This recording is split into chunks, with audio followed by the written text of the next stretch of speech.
sekaligus membentuk kohesi sosial.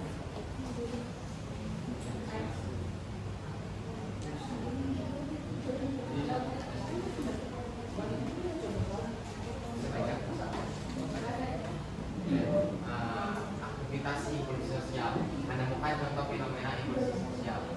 Apakah kalian sudah memahami konsep inklusi sosial? Dapatkah kalian menunjukkan contohnya? Ajaklah 3 teman kalian untuk berdiskusi. Selanjutnya amatilah lingkungan sekitar kalian untuk menemukan contoh nyata inklusi sosial dalam bermasyarakat. Tunjukkan hasil pengamatan kalian dalam bentuk foto atau video pendek. Jika kondisi lingkungan dan sarana prasarana belum memadai, kalian dapat menemukan contohnya melalui majalah, surat kabar, atau berita di internet. Sampaikan hasil pengamatan kalian di kelas untuk memperkaya pengetahuan mengenai contoh inklusi sosial dalam masyarakat. Nah, jadi konsep dan contoh inklusi sosial adalah proses memastikan bahwa semua individu, terutama mereka yang terpinggirkan atau terdiskriminasi, memiliki kesempatan yang setara untuk berpartisipasi secara penuh dalam kehidupan sosial, ekonomi, politik, dan budaya masyarakat. Ini mencakup penghapusan hambatan fisik, sosial, ekonomi, dan politik yang menghalangi partisipasi kelompok tertentu, seperti orang dengan disabilitas, minoritas, perempuan, anak-anak, lansia, dan kelompok miskin. Jadi inklusi sosial ini berfungsi untuk menciptakan pemerataan di dalam masyarakat agar tidak adanya perbedaan. Nah, ini kita ambil contohnya dari www.tempo.com. Nah, ini adalah contoh layanan disabilitas di Jakarta. Ada 6 contoh, yaitu pertama di pendidikan. Yang pertama sekolah inklusif, kedua kartu Jakarta Mahasiswa Unggul, dan ketiga kartu Jakarta Pintar. Lalu selanjutnya ada kesehatan. Yang pertama itu Jamkesjak, jaminan kesehatan di Jakarta. Kedua sarana layanan kesehatan seperti ubin, pemandu, kursi roda, elevator, dan petugas kesehatan yang ramah disabilitas. Lalu yang ketiga transportasi, bus sekolah khusus disabilitas, sarana prioritas, dan stiker khusus disabilitas. Lalu ada layanan sosial KPDJ, kartu penyandang disabilitas Jakarta, alat bantu disabilitas seperti ABF, alat bantu fisik. Lalu WILIS, unit informasi layanan sosial. Lalu ada keahlian dan pelatihan seperti WLD, unit layanan disabilitas ketenagakerjaan. Kedua pelatihan job trainer. Lalu yang terakhir di sini ada fasilitas umum seperti perpustakaan, ruang terbuka, dan destinasi wisata yang ramah disabilitas. Selanjutnya ada berkolaborasi dalam perawatan sosial. Nah, perawatan sosial merupakan layanan yang bertujuan memenuhi kasih sayang, keselamatan, kelengkapan, dan kesejahteraan masyarakat. Perawatan sosial diberikan agar penerimanya mampu tumbuh secara optimal sesuai dengan kondisi disabilitas atau kebutuhannya. Kementerian Sosial RI 2021-52. Bentuk kegiatan yang dapat diberikan yaitu merawat, mengasuh, dan memberikan perhatian secara berkelanjutan. Sistem perawatan sosial yang baik tidak hanya melibatkan keluarga pasien, tetapi juga masyarakat sekitar untuk memberikan perhatian sosial. Dan selanjutnya ini adalah aktivitas berkolaborasi dalam perawatan sosial dengan judul Live In di Desa Bersama Keluarga. Nah, di sini ceritanya bisa kalian baca sendiri di buku paket halaman masih lanjut ceritanya.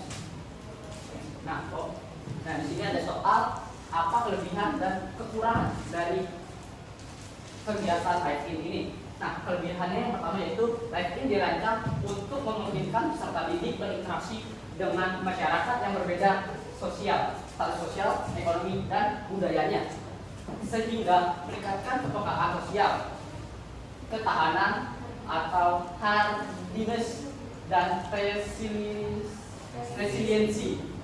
Dan itu pula peserta didik mendapatkan pengalaman belajar yang tidak bisa didapatkan di dalam kelas, seperti memahami budaya, adat istiadat, dan nilai-nilai sosial. Dan yang ketiga, tinggal jauh dari rumah. Dengan tinggal jauh dari rumah, siswa belajar untuk mandiri, mengatur diri sendiri, dan bertanggung jawab atas kebutuhan sehari-hari mereka.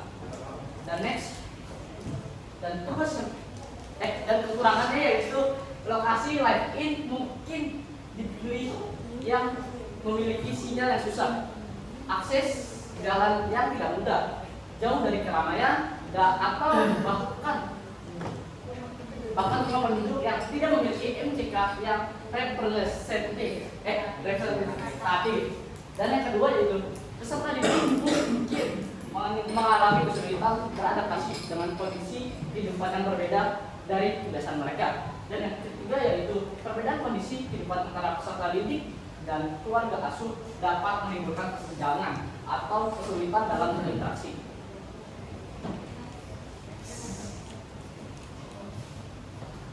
Jadi ada soal yang kedua itu, jika kalian menjadi tim penyelenggara, identifikasilah persiapan yang harus dilakukan sebelum acara dimulai. Jadi yang pertama itu kita akan membagi tugas kepada anggota tim penyelenggara sesuai dengan keahlian dan tanggung jawab masing-masing. Lalu yang kedua adalah memilih desa yang memiliki karakteristik sesuai dengan tujuan kegiatan lain seperti kehidupan sosial yang kental dengan nilai-nilai gotong royong. Dan ketiga itu menjadi komunikasi yang baik dengan pemerintah desa dan tokoh masyarakat untuk mendapat dukungan dan izin pelaksanaan kegiatan tersebut. Lalu yang keempat, memiliki keluarga asuh yang bersedia menerima siswa dengan baik dan memberikan pelatihan mengenai peran dan tanggung jawab mereka selama kegiatan lain. Lalu yang kelima, memberikan informasi terkait situasi dan kondisi desa, terutama karakteristik penduduk yang akan mereka kunjungi serta gambaran mengenai kendala sosial ekonomi dalam masyarakat.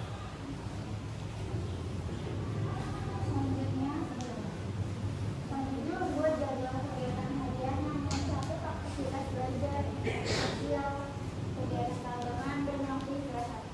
Lalu yang ketujuh, memastikan semua perlengkapan yang dibutuhkan oleh peserta didik dan tim penyelenggara tersedia, seperti obat-obatan, alat transportasi dan bahan makanan.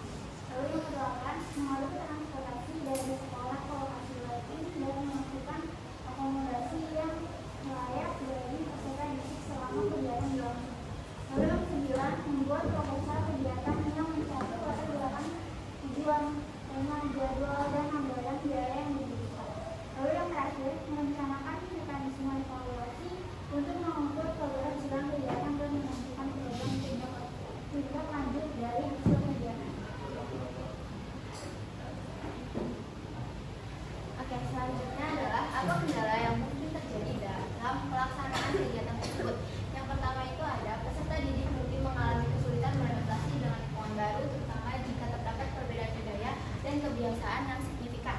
Yang kedua, perbedaan bahasa atau dialek dapat menjadi kendala dalam berkomunikasi dengan masyarakat setempat. Yang ketiga, keterbatasan fasilitas seperti air bersih, listrik, atau sanitasi dapat menimbulkan ketidaknyamanan bagi peserta. Yang keempat, kondisi cuaca yang tidak mendukung dapat mengganggu pelaksanaan kegiatan di luar ruangan. Yang kelima, akses yang sulit atau kondisi jalan yang buruk dapat menghambat transportasi dari dan ke lokasi lain. Yang terakhir, sinyal yang susah dapat menyulitkan untuk berkomunikasi.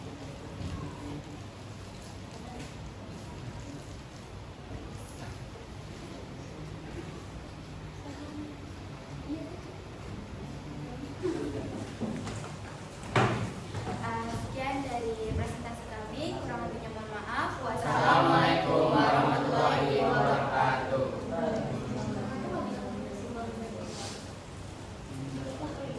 Almira aja nggak dibilang